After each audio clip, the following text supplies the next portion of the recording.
Again, welcome to ADQ'S Renaissance. I'm your host with the most, keeping 100 from coast to coast through God, our boast, ADQ. So, before we get started on this power, y'all know how I like to start with the word. So, let's go to Revelation chapter 3, verse 8. And it says, I know all the things you do. I have opened the door for you that no one can close. You have little strength, yet you obey my word and did not deny me. Dang, I just tossed it to the side again. What in the world is wrong with me? I am such a heathen. You know good heathen. So, I read that because, last night, my song, I had rap on. I got to interview the incomparable Jovita Molina. You know what I'm saying? I'm just watching God open up doors for me left, right, left, right, left, right. You know what I'm saying? And in this particular door, I am going to get to talk to a goddess of the theater. A young lady who is an incomparable presence in the theater. You see that smile? You see that smile? Yeah. I am so happy to be here. I am happy to have you here. Now, whoever has been living up under a rock and you're wondering, who is this beautiful, beautiful individual who is smiling at me and so happy to be here? Let me introduce her to you real quick. Hey. Now, this young lady, her name is Morgan Elizabeth Jones. She was born and raised in Westchester, New York. That's why when you hear her say off, she ain't going to say no O. She's going to say all A-N-W, off. I'm like, there going is off. She began her performance journey at age 5, like, I don't know what, 15 years ago? 34 years ago. Yeah, right. As a dancer and choreographer for her family's R&B and rap group. Hey. So that explains the whole rap video that I saw earlier.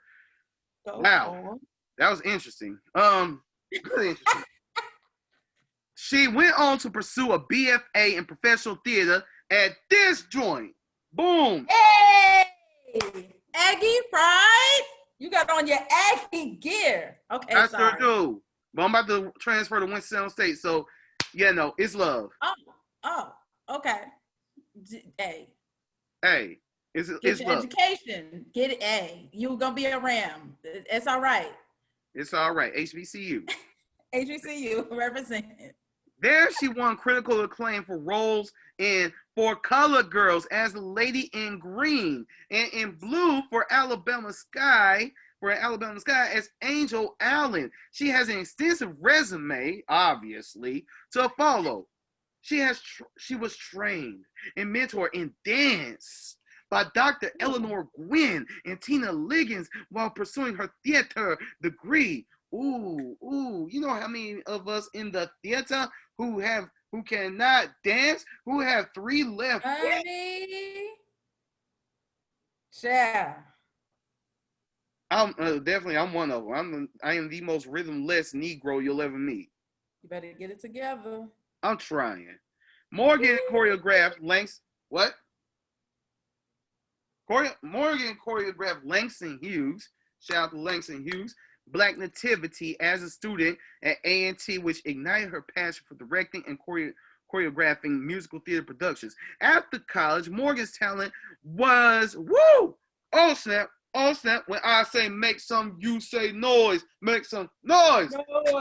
Recognized by Christopher Play Martin of Kid and Play. Yes, Chris. And Cheryl Salt James of Salt and Pepper, push it. Dun, dun, dun, dun.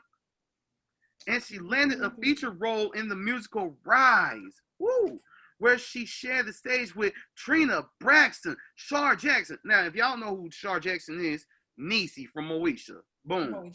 Yes. Darren Hanson and more. Tyler Perry then cast her as a featured extra in Medea's Family Reunion. That's the Medea movie where, Tyler Perry had lost all that weight. They were playing basketball. Cicely Tyson gave that long daggone monologue at the funeral. That was a dope movie until they had the angels hanging from the ceiling. What in the hell was that? Yeah, it was a little touched. I wasn't there for that scene. I wasn't there. I That couldn't look like stop some it. Flower- Oh, because the director in me would have, nah, you can't do that on the Tyler Perry set as an extra. You can't. that Yeah. look that look like a that look like Illuminati.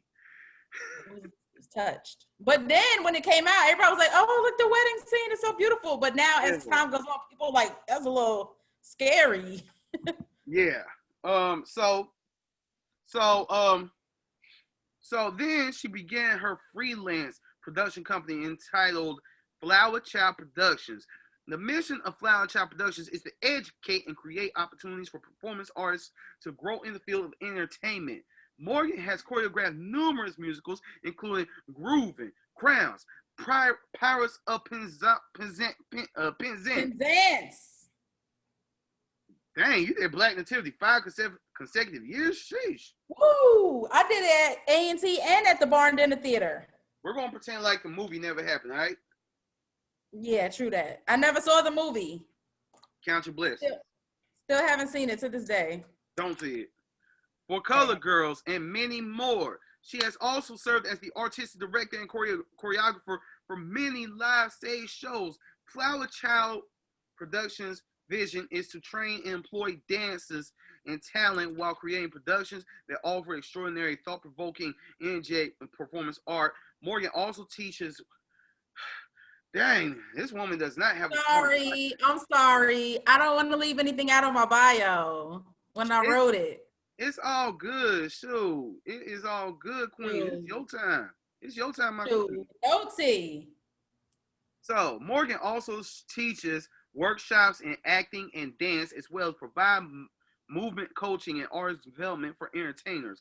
Her love for street dance. You must love the movie Breaking, right? Right? What? I got one of my moves that I do in everything from Breaking, from my dude Ozone.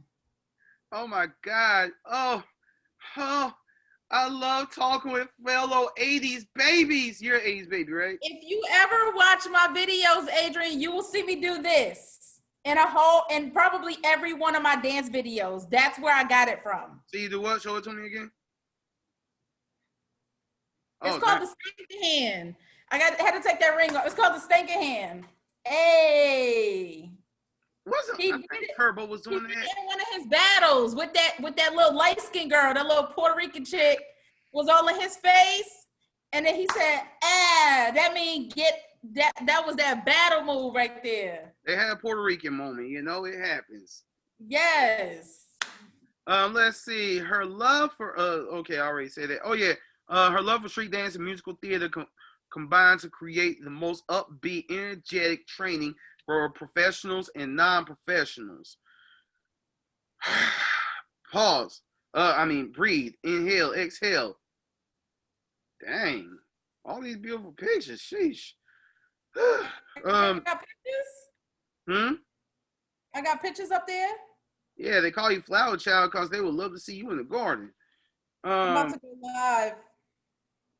Flowerchild Productions has co-produced, directed, written, and cast 3 films with Save the Art Films, a production company headed by the Grammy-winning songwriters Rashim Kilo Pug and Pugh. And now I think Nikisha Rice. Stay up on my inbox. That Keisha Rice. Yes. Also runs it.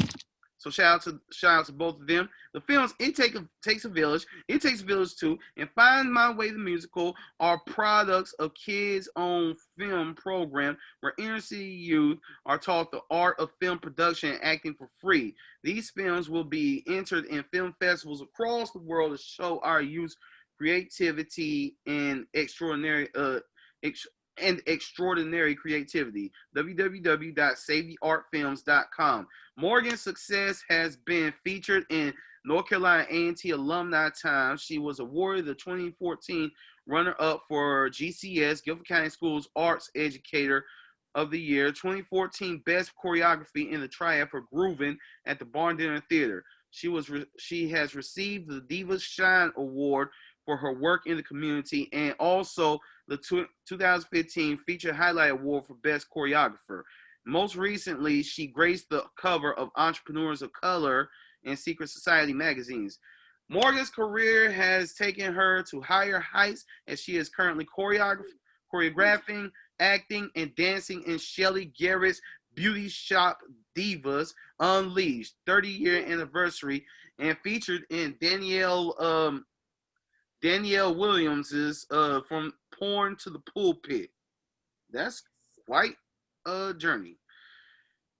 Her new products give the people what they want: a motivational dance DVD, creative inspirations, and inspirational adult coloring book following her abstract sketches, a hot new single called Go Off.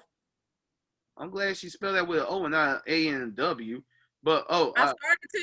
It was AWF, and then Rasheen Kilo Pugh changed it. I saw Go Off. Yeah. It was dope. It was dope. It was dope.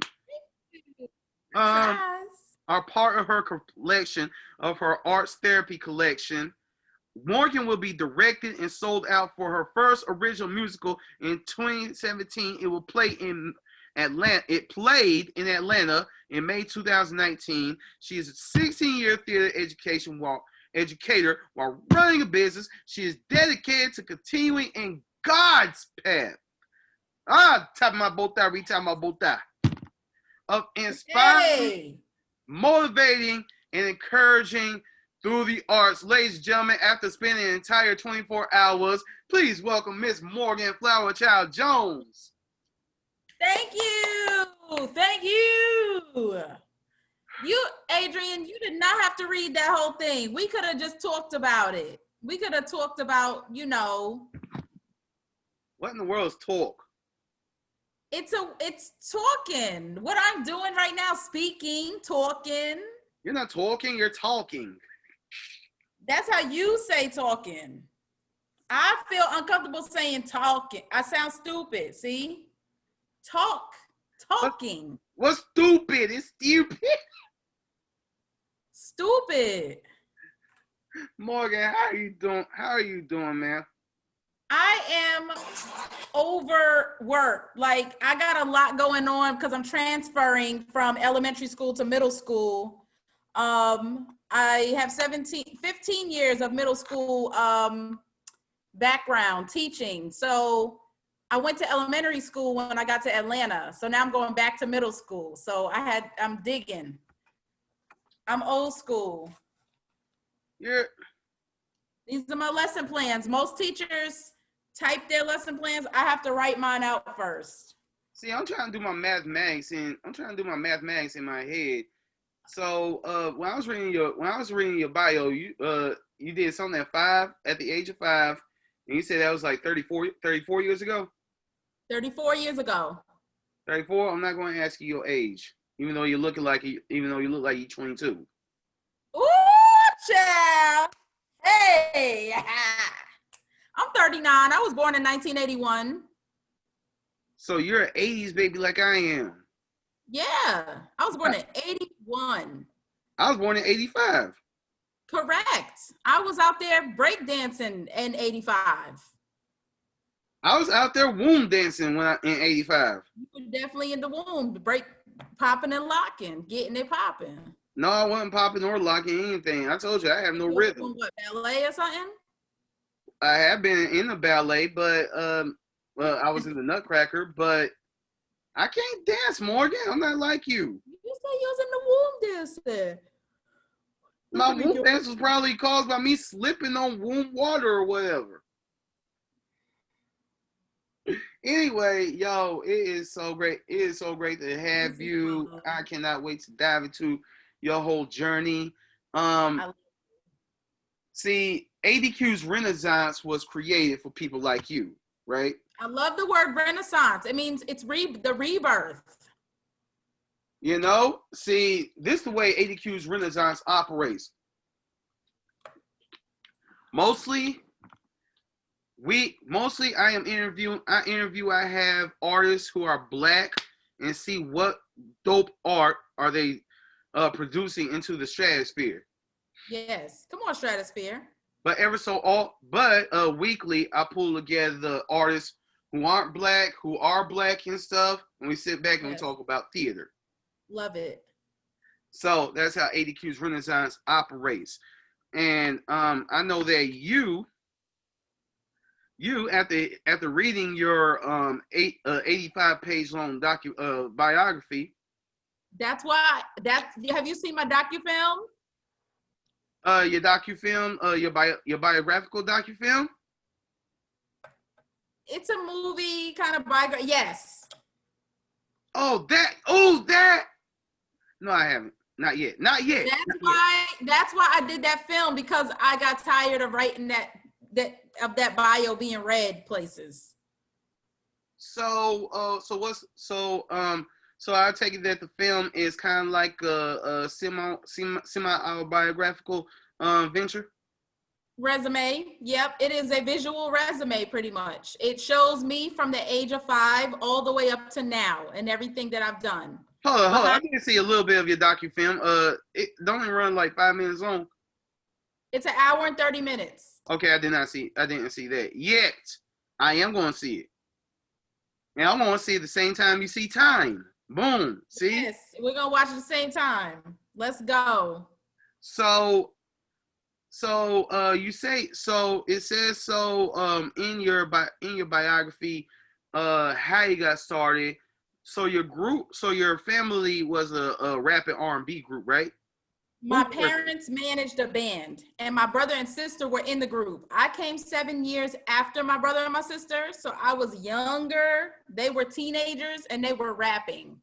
I wasn't hip to the rap game. I was a dancer, so I would dance behind them. I would break dance while they rapped on the block, on the street. Who was the group? What was the name of the group, and did they collaborate with any major names? Family Crushing 4, and we were indie, very much indie, underground. We used to perform on the pier at the Hudson River in Manhattan, in the Bronx, any block. We did not collaborate with any famous people. Would you say that might have been kind of like the genesis of your own independent drive, of which you have to this very day? Oh, most definitely, because I wasn't a speaker when I was younger. I had a stuttering problem. I was a stutterer. Right. So the only way I could get people to listen to me is through dancing. So I was. No, go ahead. For the stutter, which only lasted about a year or two. But I learned to express myself through movement, and that's all I wanted to do was dance. And I would watch other dancers, and I started dancing harder and harder over the years. By the time I was 9, people was like, what is this little girl? What's going on in her body to where she dances this hard? I used to like look at dancing and be like, hey, you're moving, you're making this move, you're making that move and stuff. I don't know how a dancer comes with so many choreography. So many movements, you know what I'm saying? Yes. But this is why I equate it to, right? I equate it, and my man, Emmanuel Mallet, I think I pronounced. Yes, I know Emmanuel. He's in Atlanta now. Y'all both are in Atlanta. I'm coming to Atlanta. Y'all are in Atlanta, and my little sister's in Atlanta. I'm coming to Atlanta. I'm hollering at y'all. You're doing very well out here. I go to his church. Yeah.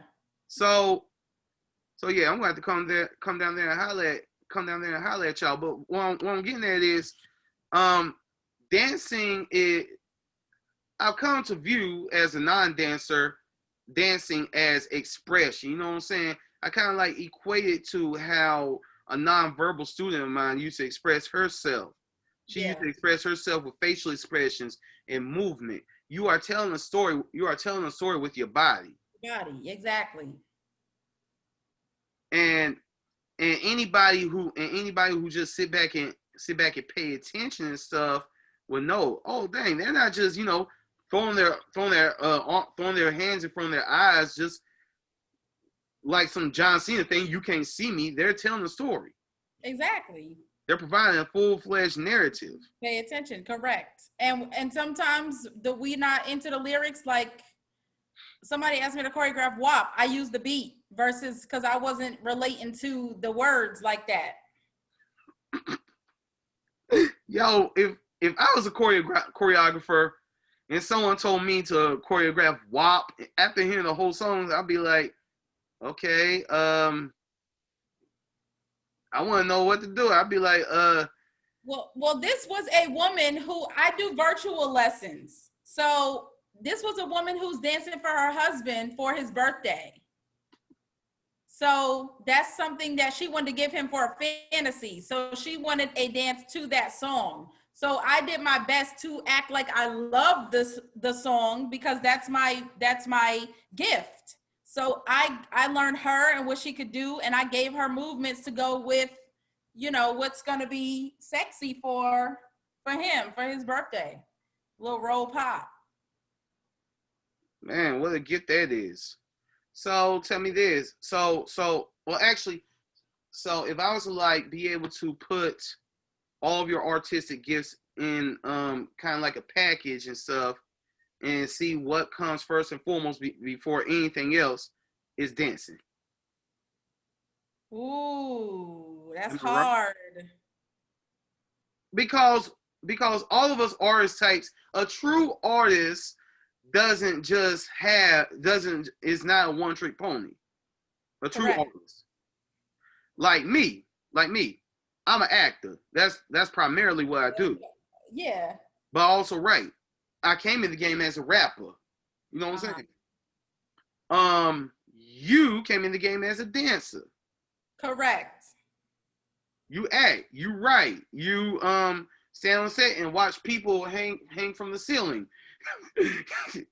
you and now come to find out you rap too. Well, I don't really rap. I kind of improvise that song and just have fun in the studio. I'm more of an MC.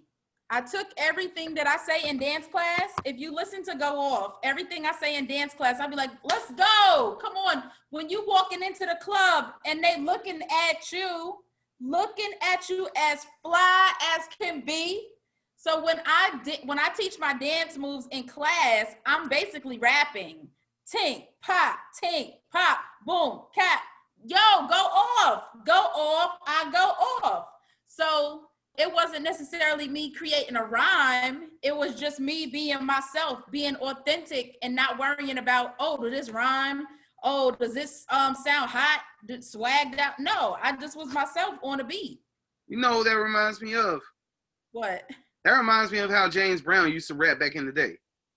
Come on, James Brown. Ooh, Adrian, you have been putting some little jewels in my little.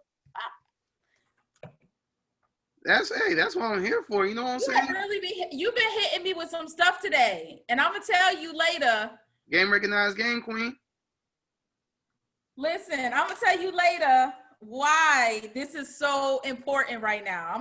I can't spill the beans right now. It's a lot going on in my life, and this is the funny thing, Adrian, is people see me promote. I promote all day. I could be sitting in class teaching my class, and I'll put share.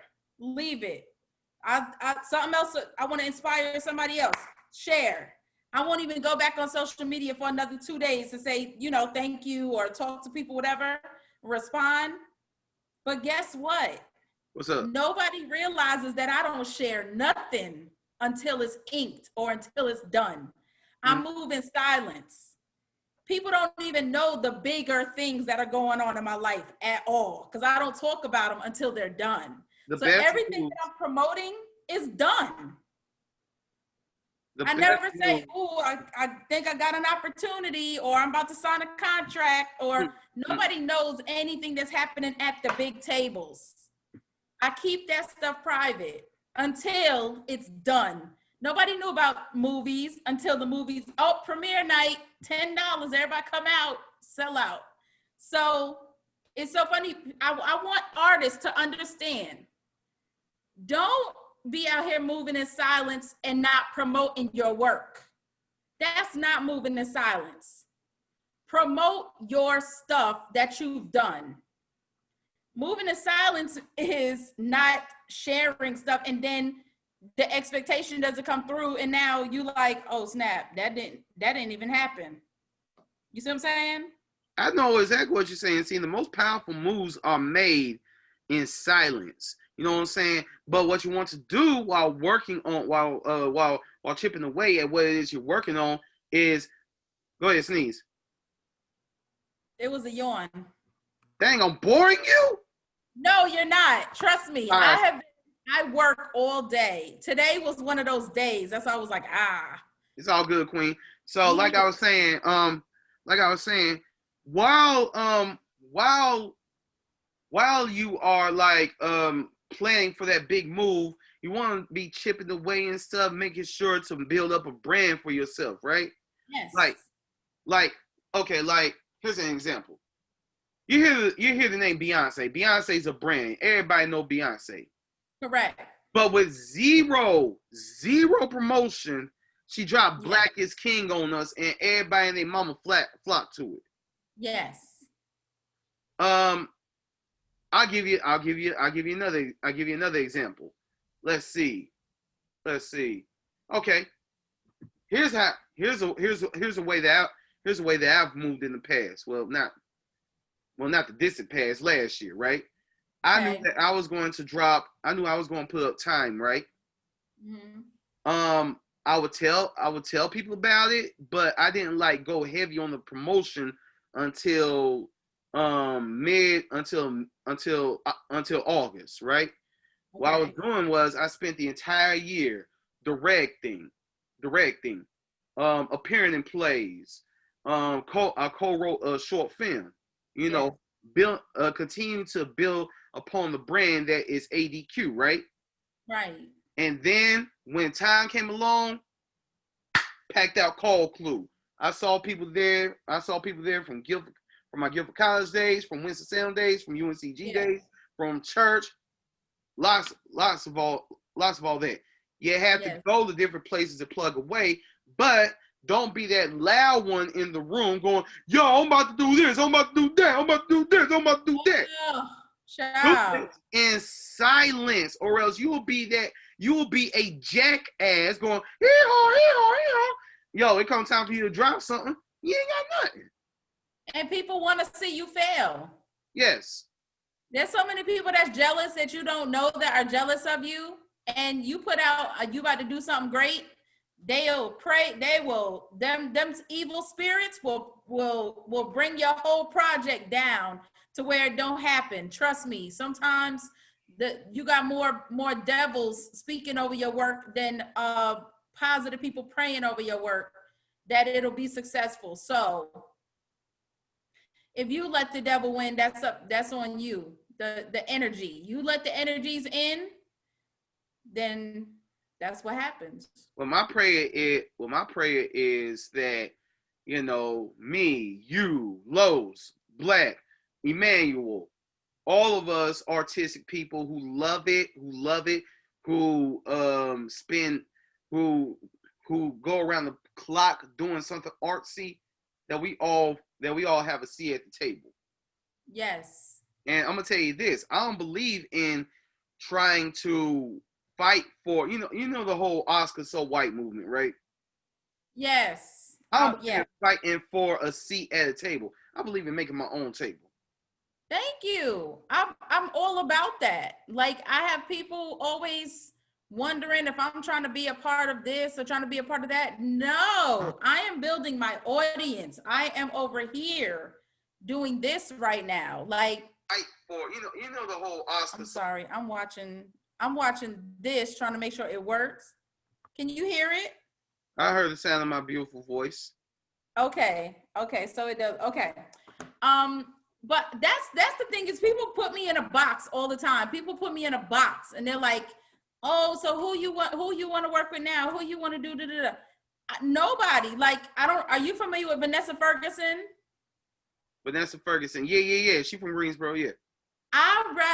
Vanessa was on The Voice, and I have been in Vanessa's circle for a while. Vanessa doesn't particularly do dance music, but she has this flow about her that's so sick. And she's one of the artists I would love to be her Fatima Robinson, or her, like Paula Abdul was for Janet, or Fatima Robinson was for Fatima worked for a lot of artists. But I want to work for an artist, Paris Notoria. There's some Greensboro artists that, like Missy, I always wanted to choreograph for Missy, always wanted to choreograph for Brandy. But guess what? It's the people that I see in my own quarters that I would prefer to be their choreographer, creative director for their concerts. So when they go mainstream, we got it out the mud. You feel me? But it's like I can't even get the opportunities to do anything because I don't know. I don't know. Everybody has their cliques. Everybody has their own thing going on. So let me tell you a little something about cliques, right? Mm-hmm. I'm gonna tell you a little something about cliques. Cliques are stupid if you ask me. They limit you. Like if you look at my wall, you will see that I'm like one of the most non-click people ever. There are black plays on my wall. There are white plays on my wall, and I'm about to put up a play that is very Hispanic flavored. Yes. I'm part of the I'm part of the black artist community here in Greensboro. I'm part of the theater community. I noticed that about you. So what? I noticed that about you. Like a couple weeks ago, I had a talk with my man Nat Man. And I've been talking with my dude GP. Guess what? They're both rappers. They're Christian rappers, right? Yeah. Christian hip hop artists, great ones too. Yeah, yesterday, this show, the creators of this web show in Winston, it's Riley, Aaron Durth, and Dan Beckham. Shout out to them. It's white. They're white, right? Yes. I rapped their theme song for that particular episode. Okay. They shouted me out and my play. Gotcha. So, you can't put me in a box. You cannot click me anywhere because I'm plugging away at multiple places, having as many people as possible saying, yo, let me see what ADQ got going on. If you're a true artist, you have to do that or else you are going to pigeonhole yourself and put yourself in a quicksand. Correct.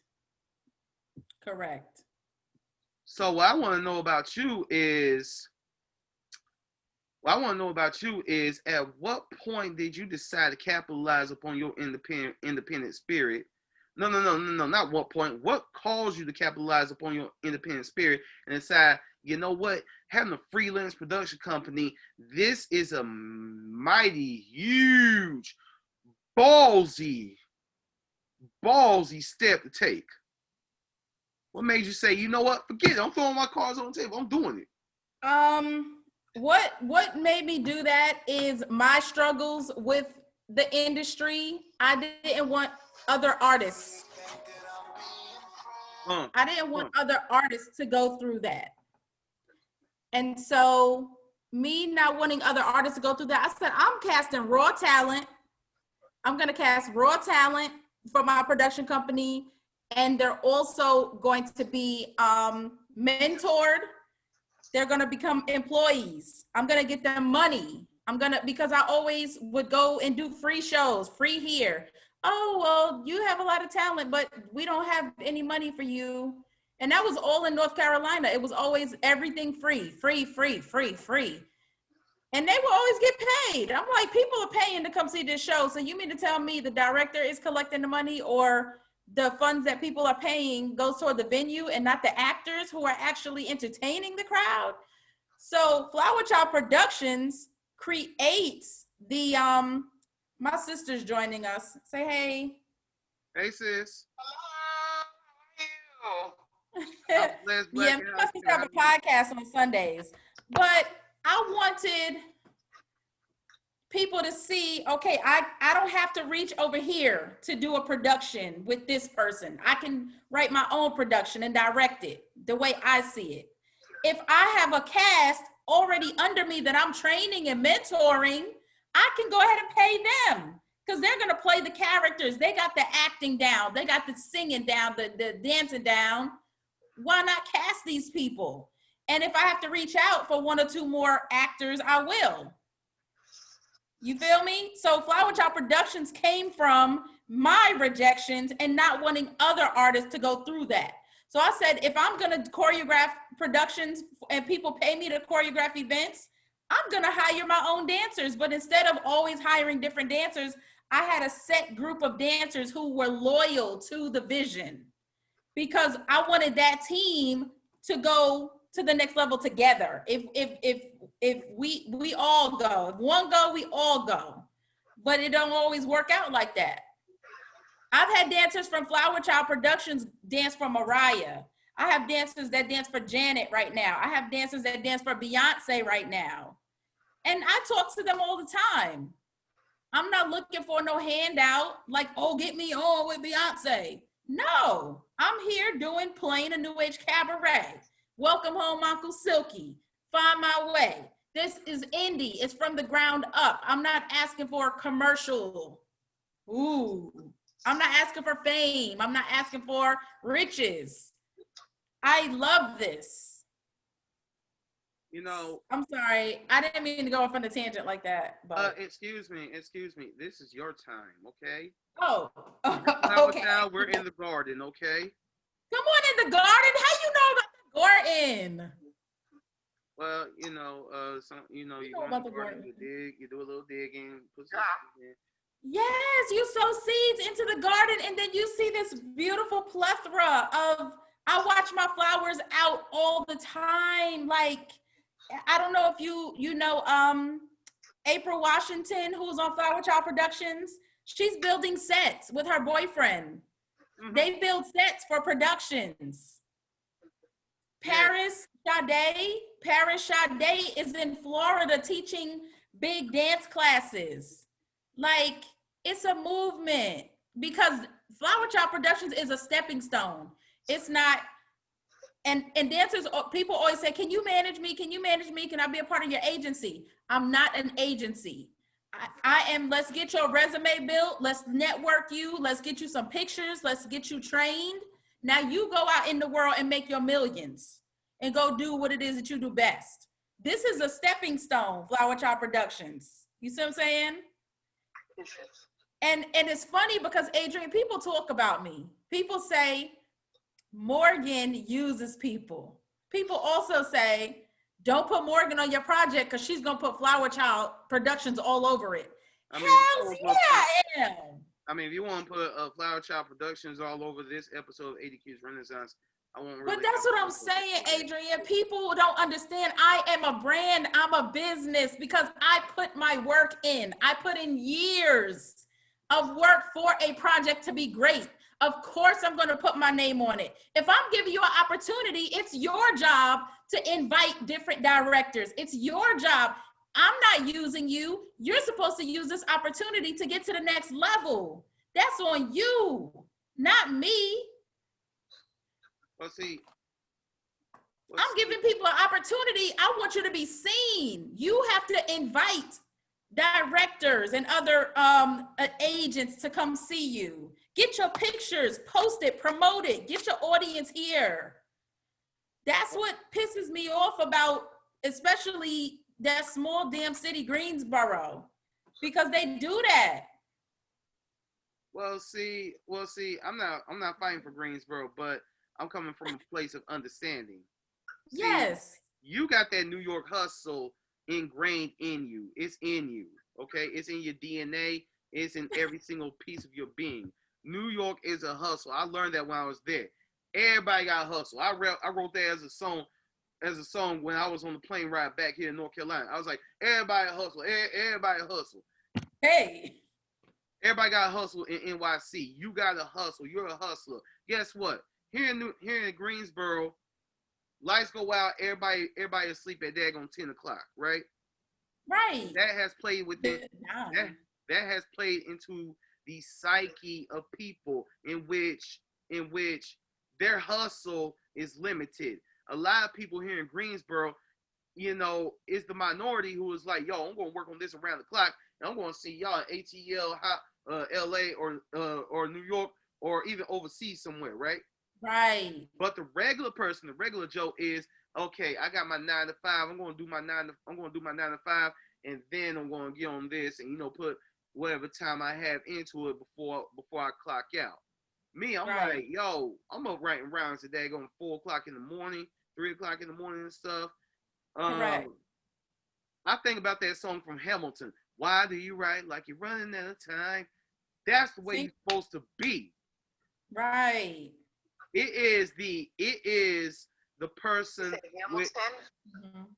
it is. I know Leslie Odom. She's friends with Leslie Odom.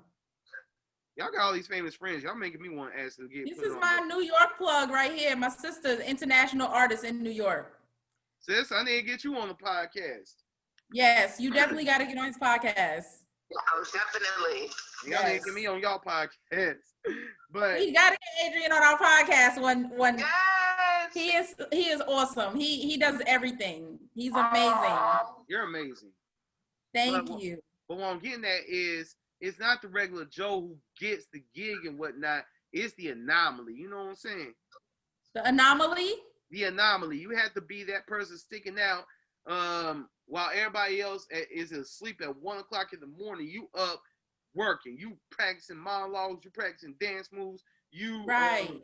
are going over poses if you're a model. You are doing Come on, something to make poses. yourself better.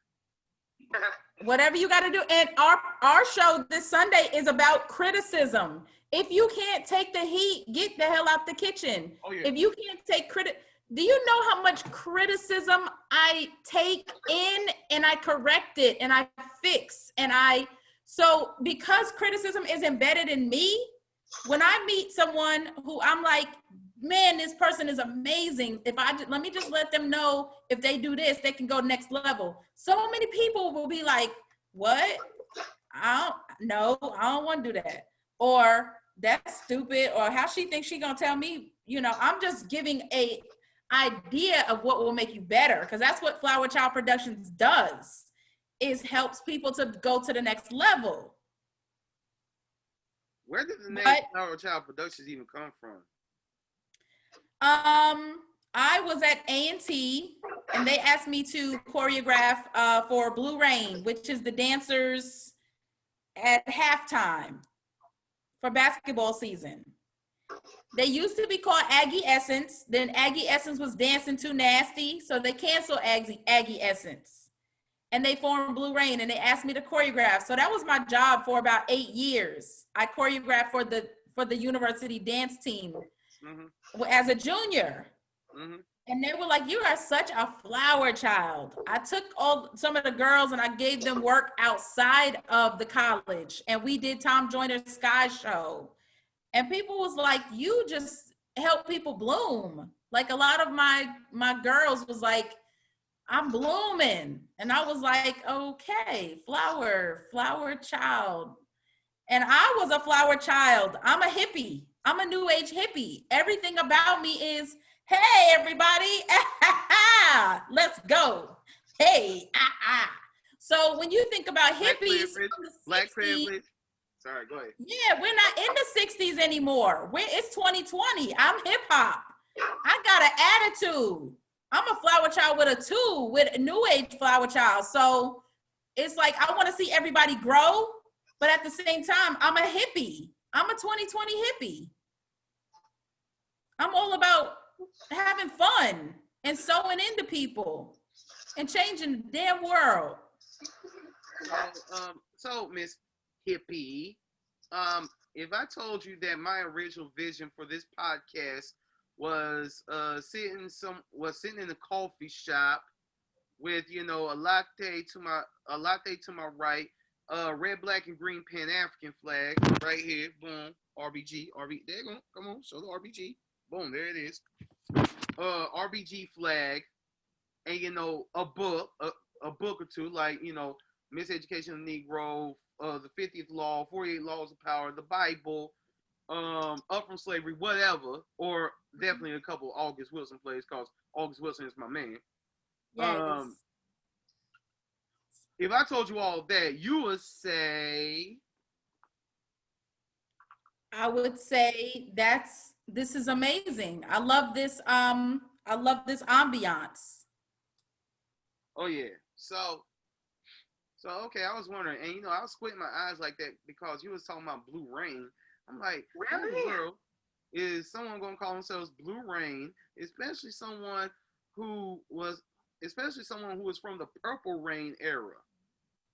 Well, Blue Rain was Aggie colors, and we wanted our basketball team to win. So you reign over the blue and gold. Y'all should have called yourself Blue Conquerors. Well, that was the university that named them. It had nothing to do with me. Okay, I'm not going to judge you. Okay. But yeah, I've learned. See, this is one thing that I've learned. You got to look inside. You got to be able to. You gotta have that spirit of discernment and know who you're dealing with, right?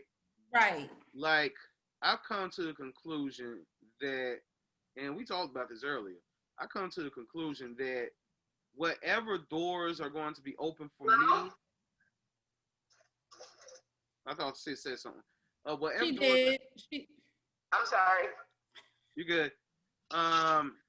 Whatever doors that are going to be open for me, Adrian, I'm going to have to either bang on them like the police or not, or kick them down myself because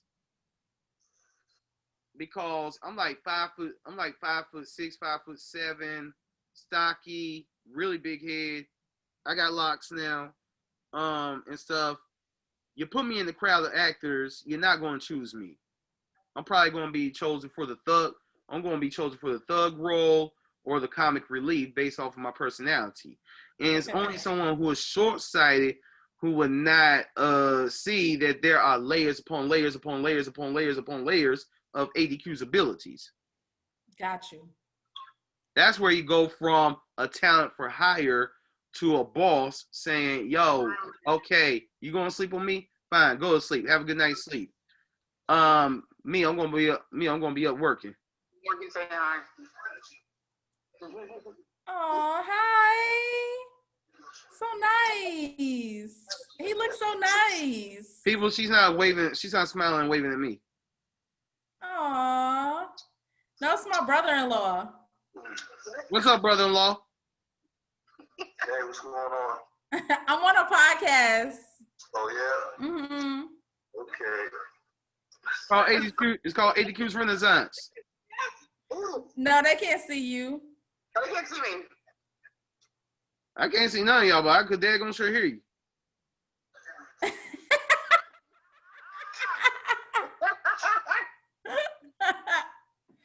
I'm sorry, Adrian. Me and my sister are very close, so she wanted to support, but I don't think you couldn't get to the interview. You couldn't see it. Where is it? Well, ma'am, you can support because if you go on Facebook, I tagged Morgan in the post, so it should be on her page. You click on the link and you can come through. Click on the link and come to the YouTube live. It's the and on share YouTube it. live. And share it. And share it. Share it. Okay, I will. Okay. Tell all of New York about it, especially Leslie Odom. Celebrity. Where's my favorite song in Hamilton? Yes. Okay, she should be popping up in a second. But yeah, when you spend enough time in this game and we pay attention to your surroundings and whatnot, you're gonna learn who's who. Like Emmanuel, that man's a hustler. That man's a go-getter. He loves to grow and get better. I noticed that a lot of dancers, I'm totally not in that box of dancers that, frequent the dance classes everywhere. I tell people I'm not going to a dance class because when y'all go left, I'm going to go right. Because as a creative, I've never been that girl who goes and trains to dance. I am an artist. I'm not going to train. I went to A&T to get the business aspect, to get the stage management, to get the costuming, to get the vocabulary, nobody can teach your acts. I'm sorry. Nobody can teach you. Whoa, time out. Whoa, flag on the plate. Teacher, what were you apologizing for? Because I was going to say ass. I don't care what you say. You're a grown woman. Go. Nobody can teach your ass how to act, how to dance. Nobody can teach you how to do anything. They can give you the formula, they can give you different techniques, but at the end of the day, that shit gotta be in you. That's a chosen. Many are called, few are chosen. I'll be saying that all wrong, but it's still the right idea. The arts is the universal language that keeps the world going. Adrian, nobody can teach you the art of acting because it comes from here. And I can tell you right now, just from having a conversation with you, that if I gave you a script, you would kill it because it's in you. It's a part of you. I can feel you're giving me that. And that's the part of the Flowerchild life. That's the part of the lifestyle of being a flower child, is that I see that shit. I know when I'm in the grocery store, that young lady sometimes say, "What do you do?" "Oh, I'm a lawyer." "Can you come to this audition, please? Because you're giving me something else." Or I might say, "Your energy is," I've never had auditions. I've never had auditions for Flowerchild, the production company. Only when I do a play do I have an audition. But when I feel something coming off of somebody's aura and their spirit, that it factor, I make sure, come see me. Come see me at this address at this time. And normally 9.99999% of the time, they gravitate to me and I gravitate to them, because that's what happens with the sun and the water and the seeds and the you feel me? I feel you, Queen. Men too. It's not by accident that me and you had a connection today. It's not. I don't believe it. And I've never had a conversation. You sent me a piece of your writing back in the day, and me, I'm so ADD. When people send me writing, like now I do writing consultations. So you have to send a deposit. You have to send your consultation fee. Once I get that fee, I start reading the writing. I don't read writing. I have to be in your presence and feel your energy. And that night, I might think about you and go to my email and say, that was an interesting young man today. I want to read what the hell he be writing about. I got to be in it. You see what I'm saying? I got to either be getting paid for it, real shit, or I got to be feeling it because I got bills. Well, that's one aspect of the artist's life that I really feel like, okay, I'm in the underground hip hop like you are, right? Mm-hmm. My favorite, one of my top favorite groups is Lil Brother, right?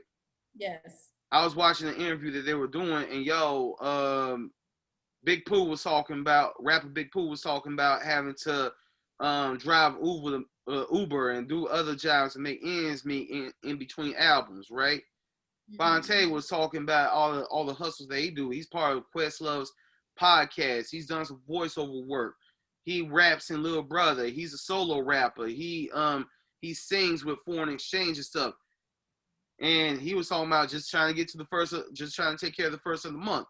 And that's real. And when I'm like, okay, do I want to like be like Jay-Z and be a billionaire, or do I want to just grind and hustle and whatnot to get to make sure that the first of the month is good? I ask myself, which one do I want? And I think about the scripture it's in Proverbs. It says, "Lord, don't make me rich, don't make me poor, just give me enough of what I need." Something like that. I'm paraphrasing. And that's what I want. I want to take care of the first of the month, but I want to be good, but I also want to get as much out of life with just continually grinding and grinding and grinding. You know what I'm saying? True that. I feel you. So that's what's up. So now let's talk about the creative aspect of what it is we do, right? I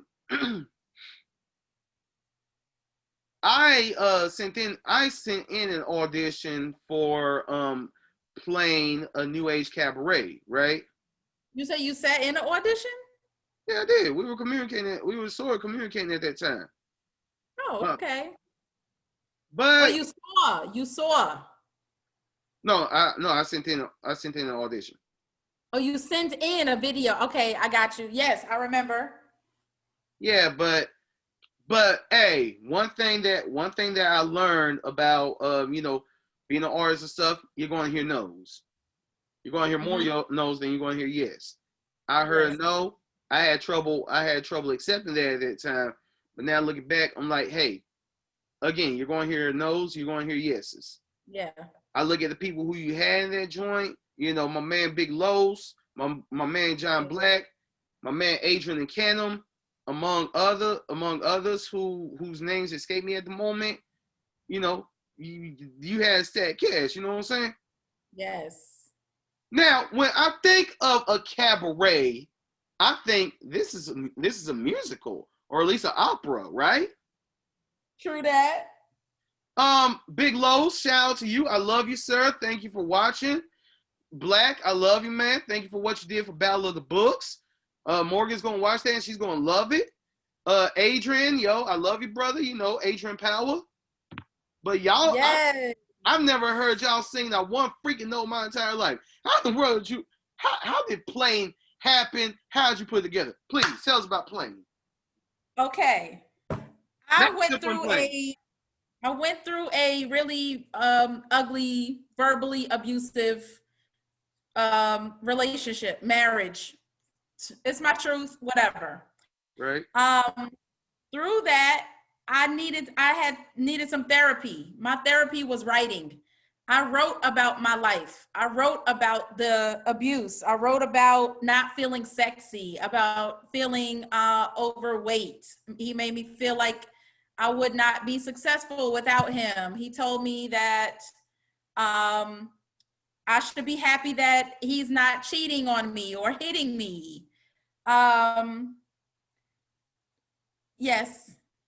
I just want to say, if you by any chance ever internalize any of that BS, I couldn't watch the Curve video, okay? The who video? The Curve video, the Curve video that you got on your site. The Curve, curves. Oh, yes, okay. I could not watch that and still maintain somewhat of a professional demeanor. So if you ever internalize that BS, that's exactly what it is. It's crap. So please continue. Thank you. Okay, so I went through 3 tubal pregnancies, and during those pregnancies, I was just like writing. I wrote It Takes a Village Part 2 during that time, and I was writing Plain. I probably wrote Plain like 35 times, over and over and over. And I started teaching burlesque classes to women, sexy classes, urban burlesque, because I was trying to get out of a depression. And so I started inviting women to come dance with me. And we would wear fishnets and we would find our sexy and get in the mirror and be like, yeah, girl, ow. And then we would post it on social media. A lot of those videos went viral and gave me that push I needed to keep going after choreography. So Plain was written, but I was like, I can't produce this because I'm going to make him look crazy. People are going to know this is about us. And I said, no, they're not, because it was loosely based on my relationship. I said, I want Angela. My mother showed me cabarets growing up. White, right? All European. Pretty much all of them that I saw. Mm-hmm. Chicago, cabaret, all of it, all that jazz, like it was all Caucasian women. So I gotta get this out of my system real quick since you said Chicago, real quick. Cellophane, Mr. Cellophane. Should have been. I know that entire soundtrack. Don't get me wrong. I respect every musical. I just wanted to see us. I wanted to see Black women in a cabaret. Yeah. And Black men. But I wanted Angela. I wanted a live band. I wanted a DJ. And I wanted Angela to be the only one to sing her story. Angela is me. If you watch Plain, I have Plain for free on YouTube. It's available. I haven't been showing it because I stepped it up a notch and had all original music written, and I redid the entire show for the Atlanta show. But I'm not happy with it, but I've been showing it to people, you know, who want to invest in it. So anyway. Maybe they're happy with it. Dang, show that mug. Tiffany Murphy. You know who Tiffany Murphy is? Light skin glasses. I know who Eddie Murphy is. No, I don't know Tiffany Murphy. Okay, so Tiffany plays me. She plays Angela in the production. She came to one of my dance classes. When I tell you she exuded everything that Angela exuded, I was looking for an Angela. She was in my dance class, and I said, man, I really need Angela, you know? Like, you would be perfect. And I said, do you sing? Adrian, I lied to you not. This girl started singing and blew me away. And I said, she can carry this whole show by herself. All the girls in the show, they do all the dancing behind her. They're her friends. Like girls trip type thing. And I'm gonna tell you this. Plane came out June 2nd, 2017. 4 Friends. Angela's the 5th. Girls Trip came out in August. Everybody was saying how much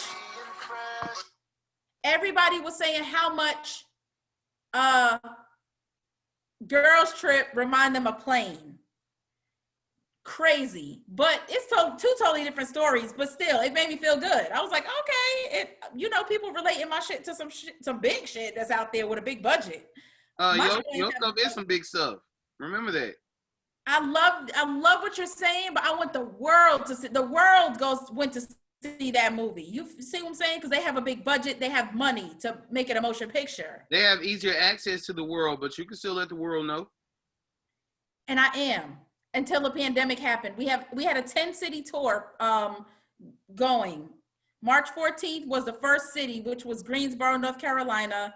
Pandemic happened on March 14th, and they shut down all the venues, and I had to cancel the first showing. But it's okay, because we rocking out. So I said, Sean, who is kind of like who my ex-husband would be, the abusive guy, Carlos has always given me this type character about him. It's something about Carlos.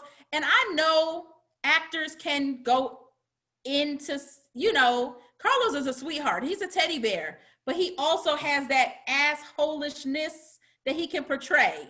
Only when he's talking junk about Color Purple. Right. Like, really, Carlos?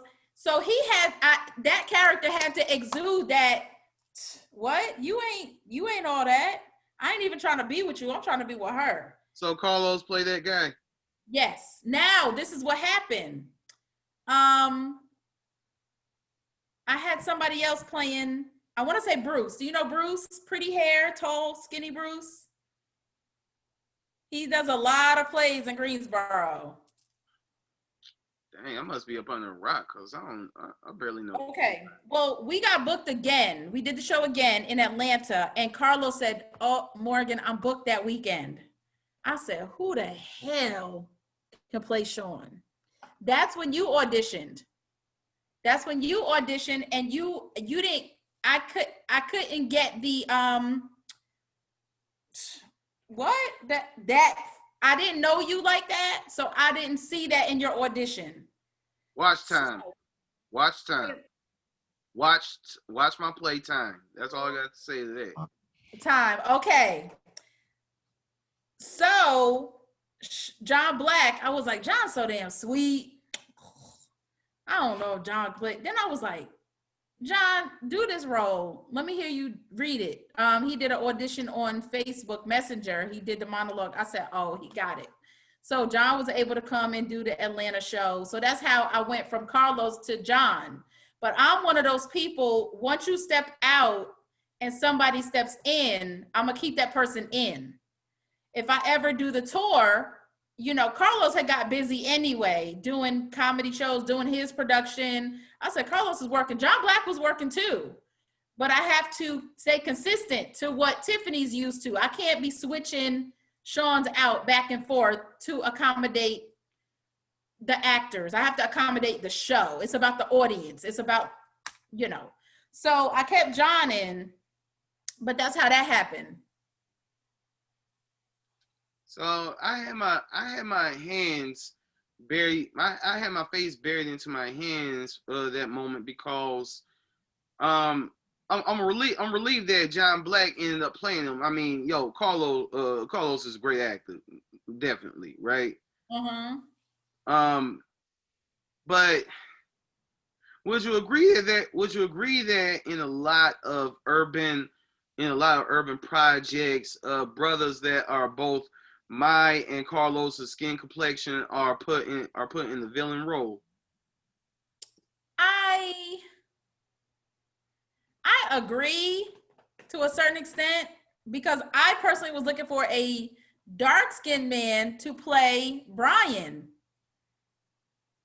Brian is the guy who comes and says, Angela, you don't have to change who you are. You're beautiful. I love you. He's educated, college graduate, helped her find herself. But I was like, and that's why Carlos played Sean at first, because of the attitude and the acting, just his, the two guys that I had that were light skinned playing Brian, they just had the demeanor. They couldn't have played the asshole because they just. What? Adrian, one of them. Adrian came in after Stanley. Stanley was an actor who was just starting out, and he had some conflicts with getting to rehearsal, and I have to take care of my cast and the show. It wasn't about how much I liked him and how, favoritism is one of those things that don't sit with me. If you can't be at rehearsal at a certain time and you can't respect your cast members, bye. I can't rock with you. And I'll love on you forever. But when it comes to my production and everybody's getting paid the same amount and you're not doing your job, peace out. I don't even care. As I am currently putting together my play, Aprender Español, I had let a cast member go because I was getting bad vibes from him. I was getting messages like, can we end practice at this time? I need my beauty sleep. I gotta do this in the morning, so can we do? I'm like, okay, I don't want to go off on a tangent, but maybe you could agree with me on this. So, if you have another project going on, let's just use playing as an example. If someone has another project going on, great, you know what I'm saying? Great, get as much work as you possibly can. But don't say, hey, I can't make rehearsal because I got to do this. Especially when you got cast in playing first, right? Right. Like, don't tell me that you got to ghost my rehearsal and stuff because you gotta do another project. You gotta take time away from my project. You don't want to do it. Don't half step my project because you got something, because you want to do both. Choose a priority and stick with that. Exactly. Like I told you. 1 week, I remember 2 weekends in 2017. I had two films going on in production. One that I acted in, another that I acted in, but mostly I co-wrote it. And the following weekend, I was acting in a play, right? Right. I gave all 3 projects my all. But anyway, I digress. Back to playing. And you had to get rid of the new actor for Adrian, which personally, I think that was a great move because, I want to work with Adrian. Adrian's amazing. He's so easy to work with. Yes. And he's so easy to work with. Sometimes I want Adrian to be like, man, forget all this. Like, I just want him to get mad at somebody one day but him and John Black have the same work ethic. It's like, okay, what are we doing now? We here to work. Okay, it's my scene. All right, that's what's up. Cool. Oh, it's 5 o'clock. All right, bye everybody. Oh, I'm a stickler for, we start rehearsal at 3. We out of here at 5. 5:00. I don't do 5:02. I don't do 5:01. I don't do no, wait a minute, y'all. Can we just, no. Get in, work. I don't play about nobody's time. I don't know if you've seen Butter, but Adrian does have an inner lion Ike Turner inside of him. You know Butter, the movie Butter? Yeah. He was the pimp. I can see that in Adrian. I had already cast I was fighting with myself about John Black and Adrian because they got cast at the same time. And I was like, don't want Adrian to play the villain, but John Black had more street. John Black used to live in a crack house, so yeah, he does have more street. Well, there you go.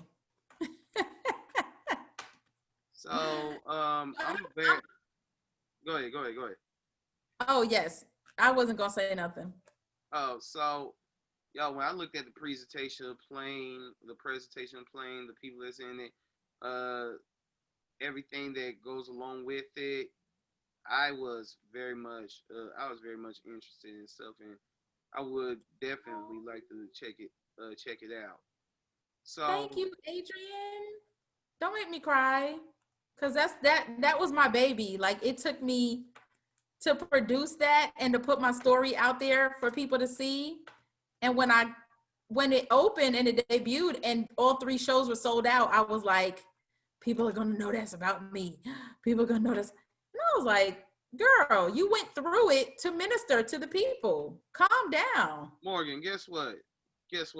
I bet you most creatives like me and you put their stories on stage, just put different names on it. Like, exactly, loosely based. Like time what time was originally going to be was originally going to be a Facebook rant back when I was like super suicidal, right? But after seeing a play where a woman was just sitting in the middle of the stage, it was a short play, a woman was just sitting in the middle of the stage talking to God, that's where it birthed out. And I just put all of my transgressions on script, and went to the stage. You know what I'm saying? Yes. That's how art is created. We dig deep. Wow. Yep, we do. That's, for me, it's everything I go through it's inspired by happiness. When I'm in love, I create my best work. When somebody hurts the shit out of me, I create my best work. When I'm just like in between, I'll be like, do. That's when I do my fun stuff, like go bowling and stuff like that. But I do great teaching. I do great teaching when I'm not angry or super happy. But I create my best work when I'm like, oh, he loves me. I'm in love. Or when I say, man, fuck that nigga, man. He don't even know what he had, yo. I'm about to go off, son. Like, yo, I'm about to do this. I'm about to create this whole play. I'm about to do this choreo. I write my choreography down, by the way. I'm sorry. I just went all into character. I'm sorry. It's okay. It's just, you, Nikayla, man, y'all trying to change the game for light-skinned women, ain't you? Liz, I'm not light-skinned. I'm brown-skinned. You're lighter than I am. You know when you open the crayon box and they have the brown crayon and then they got the tan crayon? The tan crayon is still brown. They just call it tan. It's almondy. So almonds are brown. I'm almondy. How long did it take you to come up with that one? I just was improvising just now. That was beautiful and a very subjective argument. Thanks. But it's all good. So tell me this. You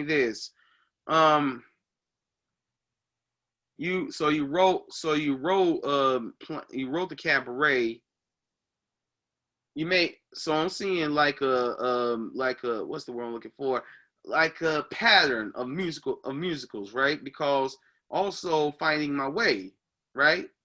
Yes. So if Plane was inspired by a failed relationship, where did Finding My Way come from? Rasheem Kilo Pugh wrote Find My Way. And with the children's films, he had ideas for the children's films. I just happened to be a theater teacher. And me bringing the kids on, I did the casting. I did the acting coaching. I said, wait a minute, this scene wouldn't happen like this because I'm a teacher and that kid wouldn't act like that. And this teacher wouldn't do that. And this parent wouldn't do that. We got to change this or add this scene in. So those were Rasheem's ideas. He's always wanted to do Disney, Black Disney. He's a Mickey Mouse fan. He loves Disney, just like I do. So when we teamed up to do Find My Way, it was like we just worked. Like our chemistry was super dope on that film because I love children. I love kids. And I already was working with those kids in the classroom when we casted them. When you see Bloom, did you see Find My Way? I saw bits and pieces of it. Okay, because yeah, we have little scenes and stuff on Instagram. But if you watch Find My Way, you'll see some of my older Flowerchild girls are in the movie. You can see the Flowerchild in these artists. You can see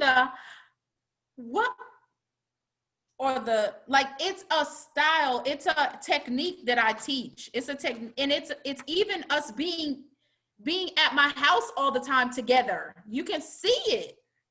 When you watch Bloom Give It Life, you will see it. It's amazing to me. Now what happens is everyone that has come through my path, they go out in the world and push that energy on to more people. Ha! Go Morgan. Go Morgan. Go Morgan. Hey, I was about to shout, but that's just how it goes down. Do you have a 2-hour show? You have a 2-hour show? My show goes as long as I want it to go. Because I'm sitting here looking at this lesson internalization. I still got 8 pages to type by morning. And I was like, I said, dang, it's late. Okay, so how much longer do we got you for? I don't know. I don't want to bore people because I'm not. You're not boring people. I would never watch an interview this long. After 30 minutes, I'm out. You're not boring people. This is long. Don't nobody want to hear all that. I really would like people to go watch my film and support my film, though. Plug your film. Bloom Give It Life is on Vimeo.com/on-demand/Bloom Give It Life. And it's on my Instagram in my what's that thing called? My profile, my bio on Instagram, which is Morgan Flowerchild on Instagram.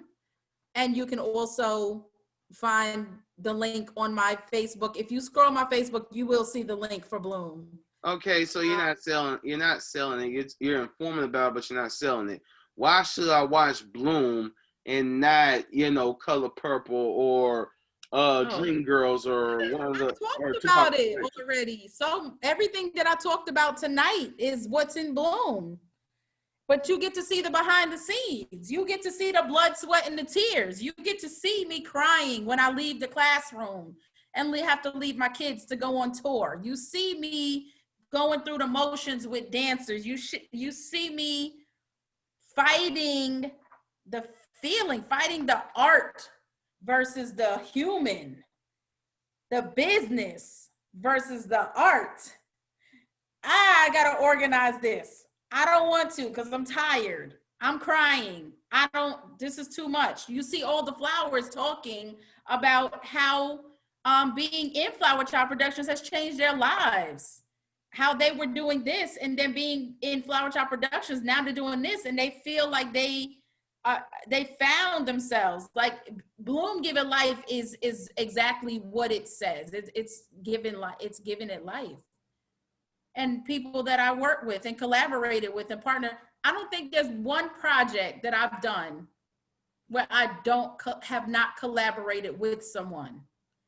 Everything I do is a collaboration, or someone tells me their vision and I execute it for them, or bring them in and say this, and they're like, yeah. And I'm like, now, what about now? Yeah, that's what I want. Can I add this to it? Yeah, that's cool.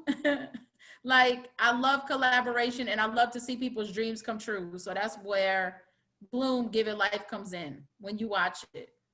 So I'm gonna tell you this, Morgan. First of all, it hasn't been 2 hours. It's been like an hour, and it's been like an hour 20, $1:20.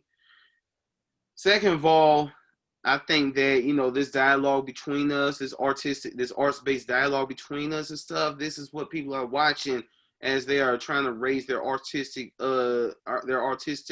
repertoire and skill level during this pandemic when everything's shut down, right? Yeah. Number three, I don't have anything to do with Flowerchild Productions. I've never collabed with you. I never worked with you or anything, but you have had that effect on me, because from the outside looking in, I watch you. I will watch you. I'll watch Tamika Allen. I will watch RL, Ron Lavender. Yes. Even Carlos, when he put up Her Story, His Truth. Yes. I will watch all of y'all, and I will take notes and stuff. And I will watch everybody. I will watch Miss Angie and Miss Carrie over at Scrap Metal. Yes, my mother's. Your mother is gonna be in my play Aprenda Espanol, going up November 6th. Carrie Miss Angie. Yes, she is awesome. Miss Angela is so awesome. I've known her for so long, since I was started at A&T. Well, she is going to be in Aprenda Espanol. She's a great storyteller. She is, like, she was backstage. She was backstage when I did time, and she looked at me and said, "This is some of the best acting I've ever seen you do." Wow. The crazy thing is, I was basically playing myself, but yeah. But you know, it's all of y'all. I stand on y'all's shoulders. You know what I'm saying? Like, I'm only 4 years younger than you, but still, I stand on your shoulders. I'm looking at you, and I'm like, okay, this is what I need to do. Like, I've played the community theater circuit in Winston-Salem and here in Greensboro, and yo, it's been fun. It's a lot of fun. You know what I'm saying? That and the two collegiate shows I've been in, the Black Theater Circuit here in Greensboro and Winston that I've also done and whatnot. It's been great, but I know that I'm at the level where I'm like, yo, I need to be creating my own stuff. Right. I need to be reaching down and doing what y'all did. You know what I'm saying? Believing myself to the point where I'm like, okay, I'm putting up my own stuff now. Exactly. Written, directed, and produced by Adrian Dion Quarles. It looks really good. It looks so much better than looking at the middle of the page and seeing, you know, Adrian Quarles. And let me tell you something too, Adrian. Tell me something. I always tell playwrights in North Carolina to leave North Carolina. I'm getting up out of here as soon as I can. And let me tell you, off of the whim, get you a dope commercial for your show, a dope flyer, and guerrilla market that show. And watch and see how an audience who doesn't know you from a can of paint receives your work. I already got a flyer, but I need to make it. But I do need to get a commercial. That's when you know how dope you are. Because I did my production playing here. No audience. Nobody knew me. And it was Memorial Day weekend, so tickets were scarce, but we did 2 shows. The first show sucked because the lighting, the guy who was supposed to be my stage manager didn't know shit about stage management, claimed he did, got my little security deposit. I didn't pay him the rest, whatever. But I had to make up for it in the 8 o'clock show because the 3 o'clock show sucked ass. And I had people in that show it was still good because I don't produce crap, but because the actors carried the energy. But the 8 o'clock show, the sound, the lighting, everything was on point. And people who don't know me, who saw playing just on Facebook, they saw a flyer in the store or whatever, they bought tickets. They were like, this is a game changer. This is amazing. I knew from that point on, after stepping outside the box and just going out on a limb, that now I'm going to go to another city and do the same thing.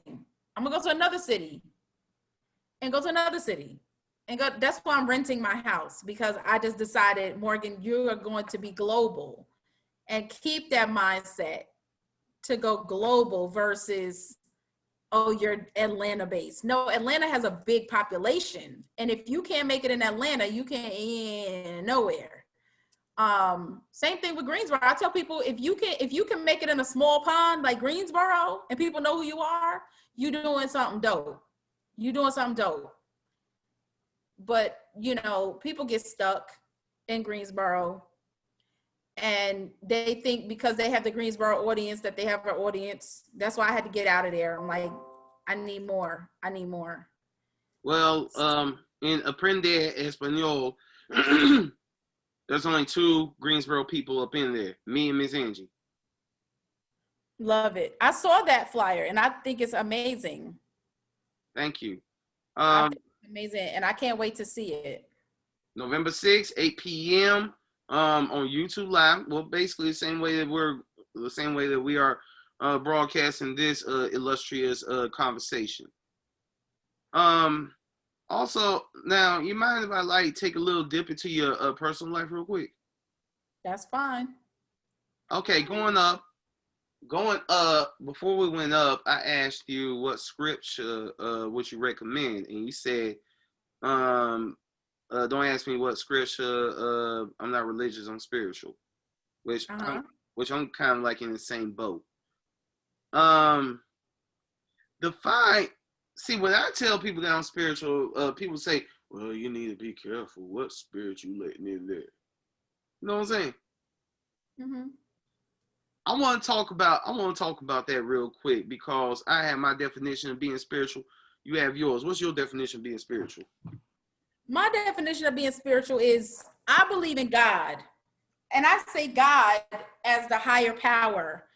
Whatever higher power is up there, I call him or her God. Some people say Allah. Some people pray to Jesus. Some people pray to Buddha. Some people pray. I have a center where I pray. I have a meditation prayer center in my house. In that center, I have rose oil, which is keeps you connected to the ancestors. I pray to the ancestors because my ancestors are my angels that flow through my blood. See what I'm saying? The Native American ancestors, the African ancestors, even the European Caucasian that flow through my, all it is, I'm white. We are everything. So I pray to the ancestors because their blood is flowing through me. So when I talk to them, it's a spirit realm of what you're feeling in your soul. I feel that God works through me. I feel like I am God. God is there, but I am God. Most people say that's a 5%er. I don't have a name for it. I am practicing treating people right, not stealing. That goes back to I love Proverbs and Psalms in the Bible. I don't get with the religious portion of the Bible, but I love the way of life that is taught in the Bible. How to treat people, treating people the way that you want to be treated. And people take religion and make it so sin and heaven and hell and you do this and that. Live your life. Treat people, be compassionate, be empathetic. I feel like the spiritual realm allows you to get in touch with yourself and say, okay, I can't be an addict today. I can't, the smoking, that boom, that's over there.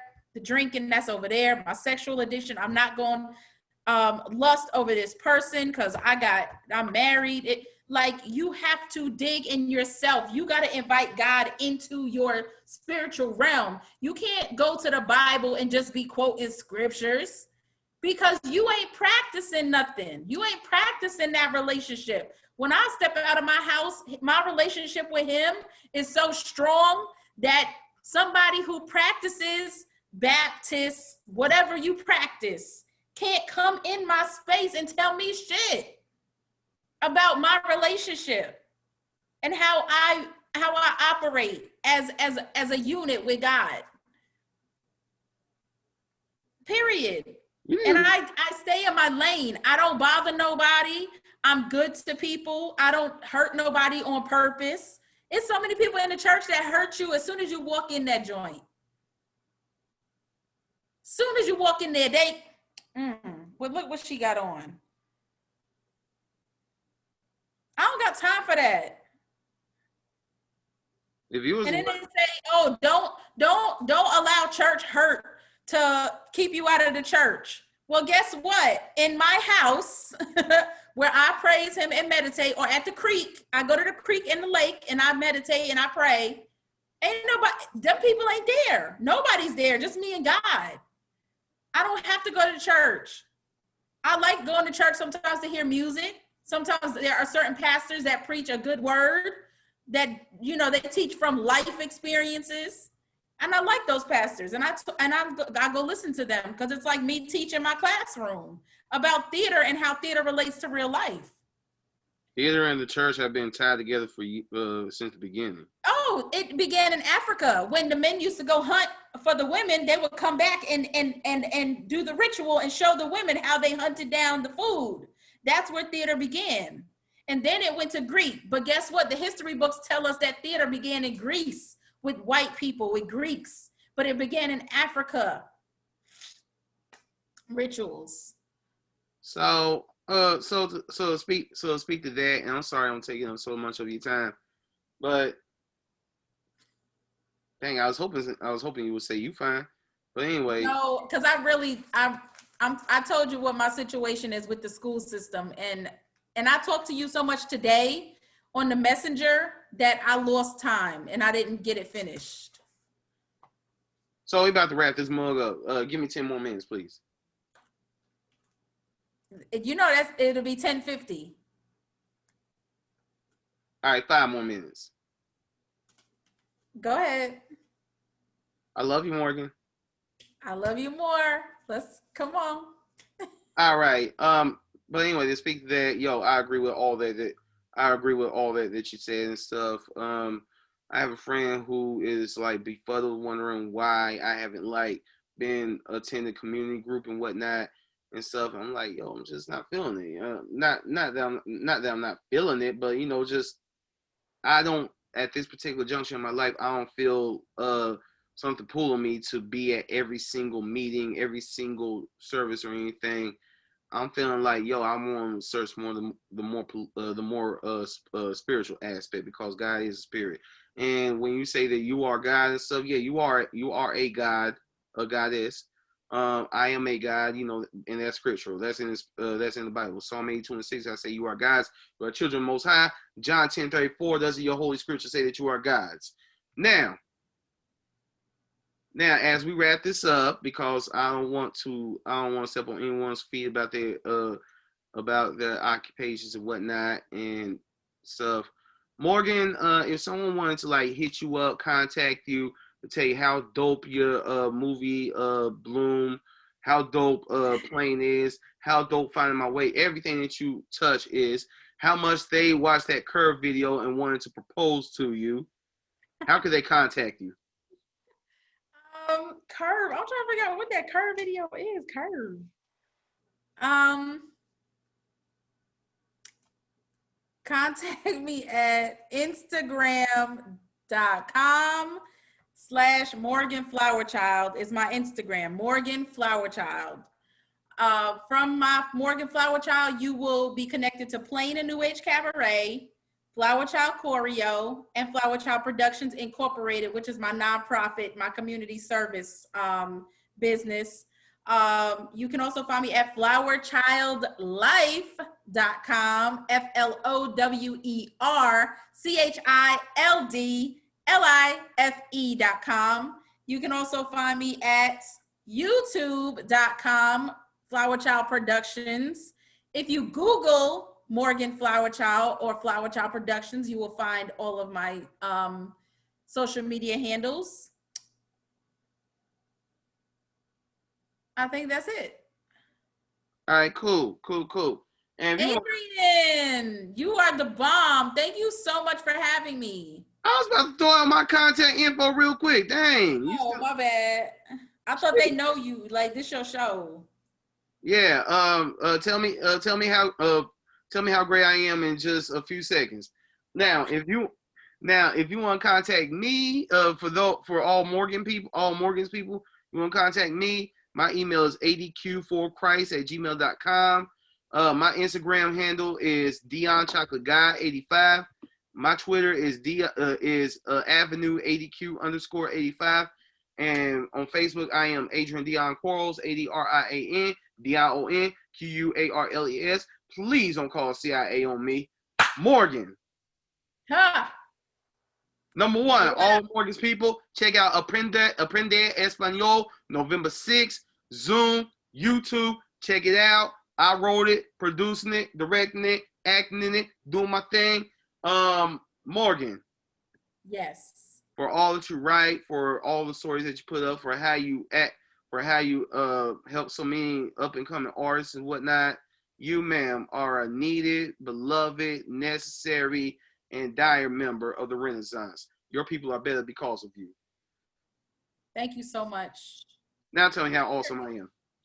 You're amazing. I appreciate you, and you keep doing your thing and inspiring others, because what we do is a ministry. It is never about us. It's about the audience and those who need us. We save the world. We change the world. We change people's hearts and minds through what we do. And I will never downplay that. Never downplay the fact that God chose you to tell stories. Never, always know your worth, because he gave you that talent so that you can eat good, so that you can pay your rent, so that you can help others. He will make sure that you're good and to live with your gifts and talents that he gave you. Too many people say, oh, and yeah, it's baby, it's measly, it ain't. Yes, it is. It is your occupation. It is your job. Just like somebody that does cashiering at McDonald's, just like somebody that runs Macy's, just like somebody that daggone works at the bodega, at the corner store. I don't care. You are a minister in your own right, and you are chosen. So you know your worth, and you treat yourself as a God.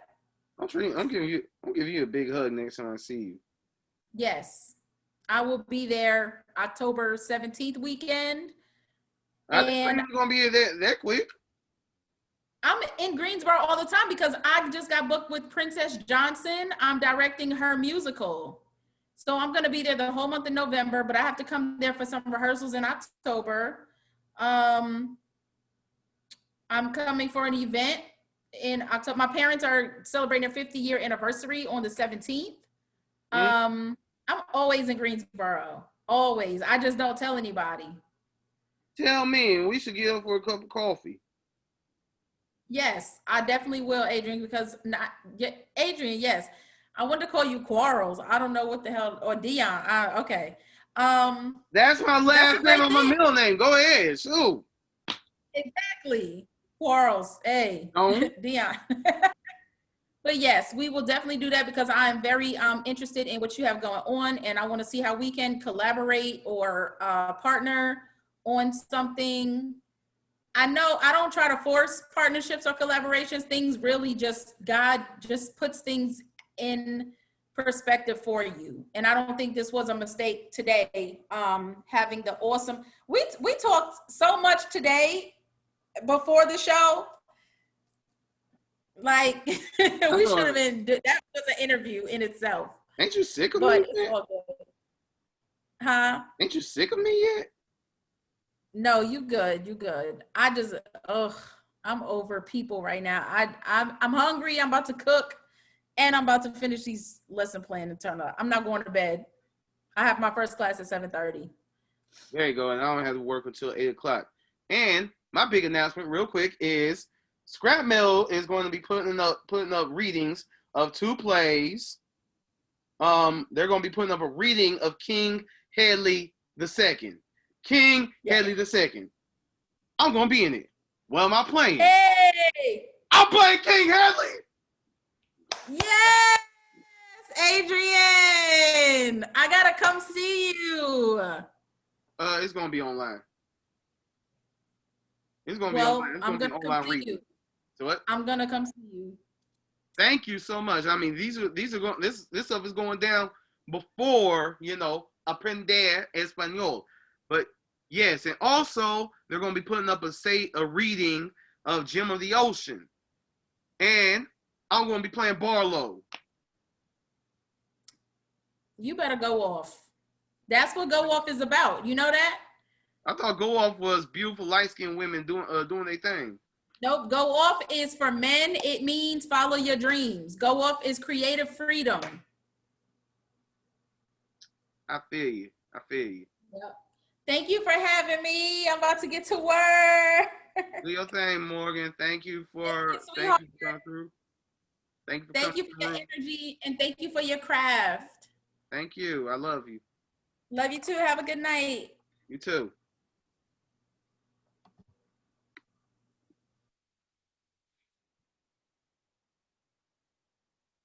And that go at this hair, man.